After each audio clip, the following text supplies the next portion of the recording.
The DX300 walking device consists of a plunger-type hydraulic motor and a 3-stage planetary gear reducer. The walking motor mainly consists of the motor housing, balance valve, load check valve, overflow relief valve, 2-speed check valve, 2 sets of valve spools, port plate, brake spring, maximum flow adjustment, motor cylinder block assembly, center shaft, swash plate, high-speed piston, low-speed piston, minimum flow adjustment, brake piston, separator plate, friction plates and other components.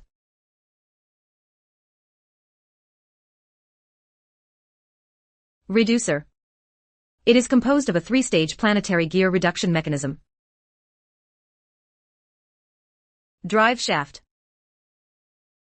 The reducer housing and corresponding bearings and seals.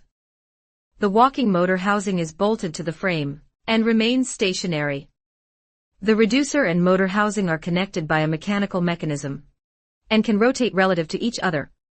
A floating oil seal seals between them, preventing foreign objects from entering. Through the speed reduction and torque increase of the reducer, the motor's low torque and high speed are converted to low speed and high torque output. And through the sprocket fixed on the reducer housing, it drives the track to rotate for linear walking. Introduction to the walking motor hydraulic circuit. When the motor is in walking state, high-pressure oil entering from the port opens the replenishment check valve and enters the inlet port of the motor port plate. At this time, because the balance valve is not switched, the motor's return oil is blocked and cannot rotate. And due to increased load, the oil pressure at the inlet port rises. The increased oil pressure acts on the upper end face of the valve spool through the throttle hole on the balance valve. When the oil pressure is sufficient to overcome the spring force, the spring is compressed and balanced, and the valve spool moves downward. As the valve spool moves, the motor's return oil circuit is connected, and high-pressure oil enters the brake release passage.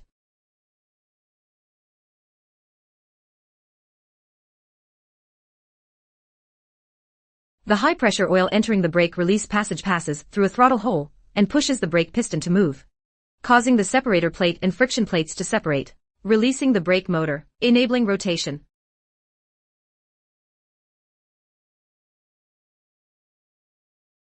When the walking control lever is placed in the neutral stop position, the control valve walking spool resets.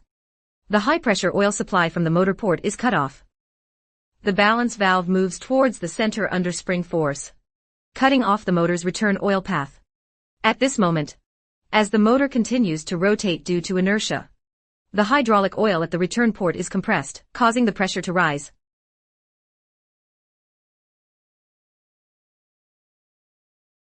When the hydraulic oil pressure exceeds the set pressure of the overload relief valve poppet spring, the poppet opens. The high-pressure oil circuit and the return oil circuit are connected. During this process, the motor achieves smooth hydraulic braking.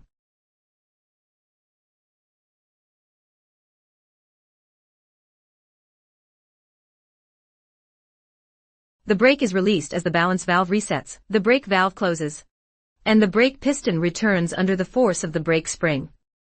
Due to the flow control valve's function, after about 5 seconds, the friction plates and separator plates engage, and mechanical braking takes effect.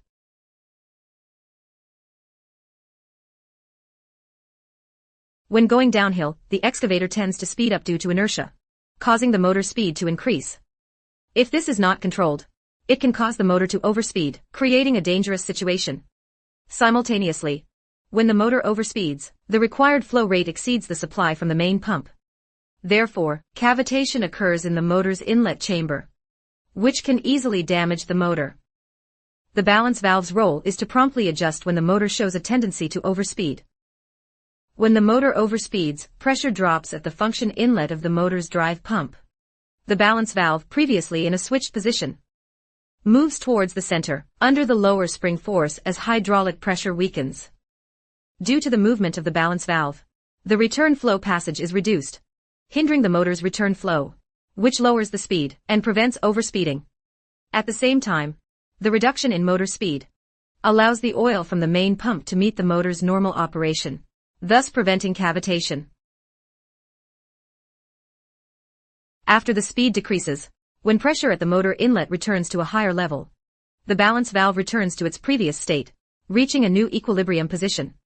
During travel, the balance valve continuously and automatically adjusts the motor's speed, ensuring its safe and smooth operation.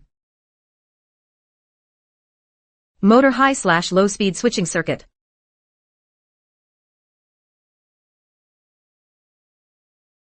When the high/low speed selector switch is in the low speed position, the external pilot pressure is 0. The two-stage spool remains stationary under spring force. High pressure oil from the motor inlet pushes the low speed piston on the left side of the swash plate via the two-speed check valve and spool, increasing the swash plate's tilt angle and displacement.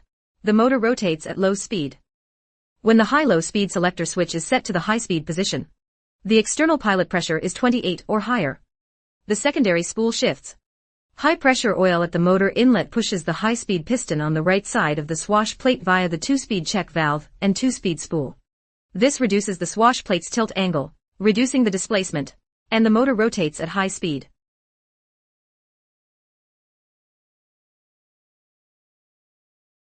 The travel motor's reducer consists of a three-stage planetary gear reduction mechanism. The hydraulic motor transmits rotational motion to the reducer through a central shaft. The reducer uses its three-stage planetary gear reduction mechanism to convert the motor's high-speed, low-torque rotation into low-speed, high-torque rotation. This power is then output through the reducer housing.